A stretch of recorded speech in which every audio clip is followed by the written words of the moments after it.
दोस्तों, तमिलनाडु की राजनीति में दशकों से ये ट्रेंड रहा है कि जो भी फिल्मों का सुपरस्टार रहा, वो तमिलनाडु की राजनीति में भी सुपरस्टार बना। इसे आप एग्जाम्पल से समझिए, एमजी रामचंद्रन और जयललिता, करुणानिधि, ये बड़े नाम हैं और एम के स्टालिन एक ऐसे एक्सेप्शन हैं जो फिल्मों में हीरो नहीं बने लेकिन तमिलनाडु की गद्दी के सुपरस्टार बने हुए हैं। जनता का इतना बड़ा भरोसा है कि भर भर कर बहुमत मिलती है। वो चाहत भी दिखती रहती है उनकी। 2026 में अभी विधानसभा चुनाव होने वाला है और इससे पहले एम के स्टालिन ने तमिल प्राइड का एक ऐसा मुद्दा उठाया जिसमें बीजेपी फंस गई है। स्टालिन जितना तमिल तमिल कर रहे हैं, बीजेपी उतनी हिंदी हिंदी कर रही है। अब स्टालिन ने तमिल के सम्मान के लिए जबरन हिंदी थोपने का बीजेपी के एजेंडे के खिलाफ जोरदार मोर्चा खोला हुआ है।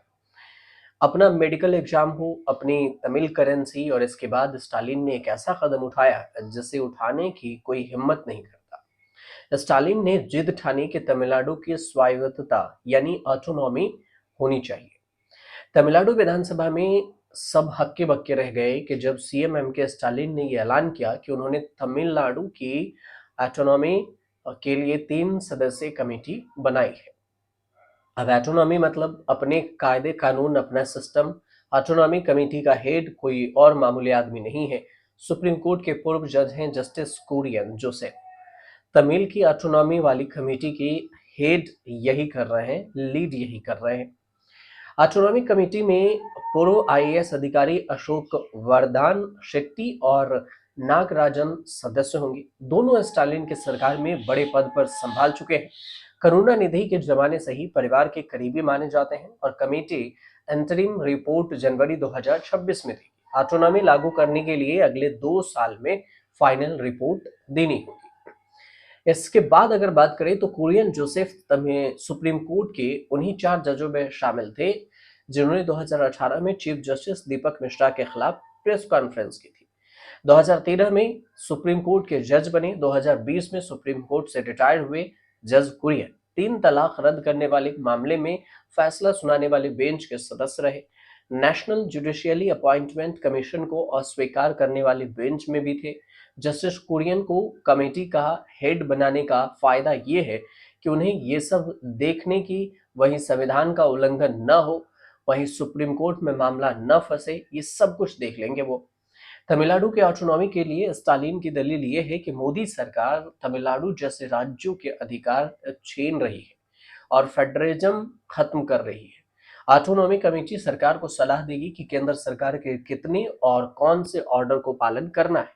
राज्य के अधिकार कैसे सुरक्षित रहेंगे। कमेटी राज्य के स्वायत्तता, ऑटोनॉमी बढ़ाने के उपायों का भी पता लगाएगी और स्टालिन का कहना है कि केंद्र और राज्यों के अपने अपने अधिकार हैं, कोई किसी के अधीन नहीं है और भारत को विकास के पथ पर ले जाने वाले राज्य है, लेकिन लागू करने के अधिकार केंद्र सरकार के पास होता है। अब तमिलनाडु की जो चुनी हुई सरकार है, स्टालिन उसको लीड करते हैं।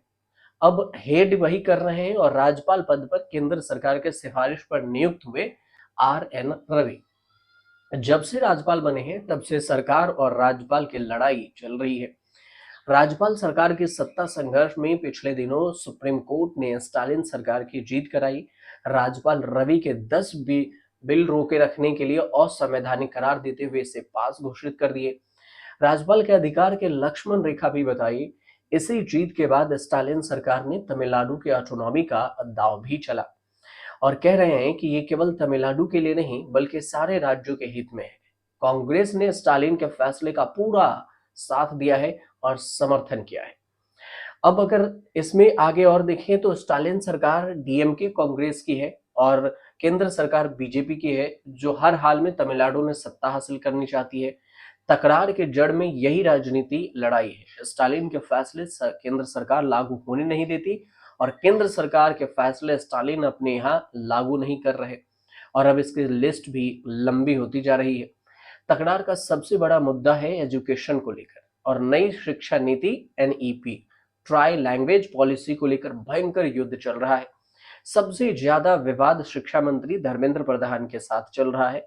मेडिकल प्रवेश परीक्षा नीट को लेकर भी विवाद है। स्टालिन सरकार चाहती है कि मेडिकल कॉलेजों में दाखिला 12वीं के नंबर्स के आधार पर हो, और केंद्र ने कहा है कि नीट परीक्षा पास करने पर ही एडमिशन मिलेगा। अब केंद्र सरकार का नियम ही मानना पड़ेगा, ऐसा भी कहा जा रहा है। सरकार ने नई शिक्षा नीति के तहत तमिलनाडु में हिंदी को थर्ड लैंग्वेज में पढ़ाने को कहा, और स्टालिन सरकार ने कहा कि हिंदी थोपने नहीं देंगे, अंग्रेजी और तमिल की पढ़ाई जाएगी। और स्टालिन सरकार का आरोप है कि इसकी सजा के तौर पर केंद्र सरकार तमिलनाडु को उसके हक का पैसा नहीं दे रही। धर्मेंद्र प्रधान एनालिया कह चुके हैं कि समग्र शिक्षा मिशन के लिए 24,000 करोड़ रुपए तभी मिलेंगे जब नई शिक्षा नीति पूरी तरह लागू होगी। राज्यपाल को राज्यों की यूनिवर्सिटी का चांसलर बनाने के खिलाफ सरकार ने बिल पास कराकर राज्यपाल को ही मंजूर करने के लिए भेज दिया, जिसे राज्यपाल RN रवि ने मंजूरी ही नहीं दी।